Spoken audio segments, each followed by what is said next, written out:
tapsin praegu terminalis Jõgeva kandis. Auto ilusti peal taga.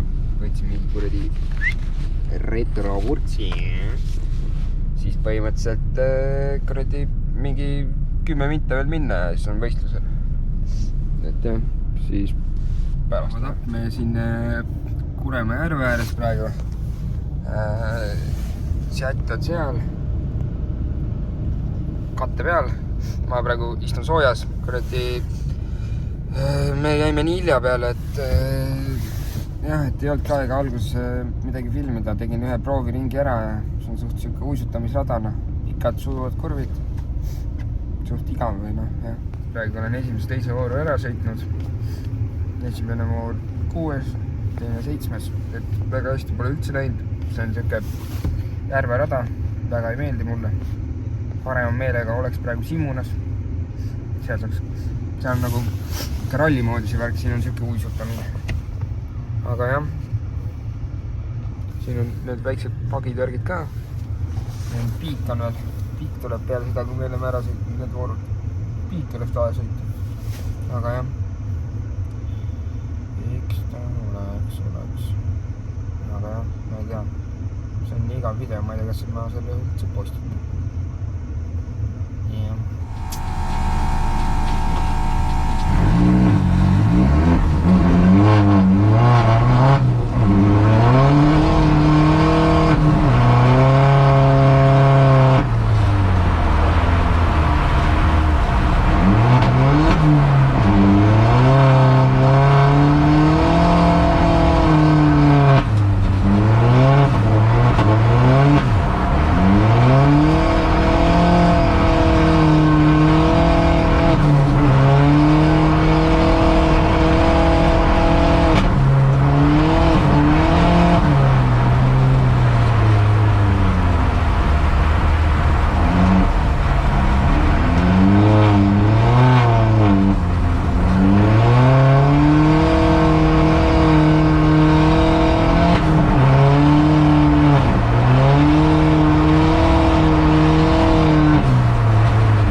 Nii, nüüd saime kõik sõidud tehtud, vaatasime natuke piiki ka. Siin piigiauto tuli järjekorras. Viimane voor tegin teise aja. Parandasin korralikult. Tegelikult mõtlesin, et no, lähen suvaliselt lõhkuma, et ei teadki, nii aeg tuleb, aga jah. Nüüd kodu poole ära.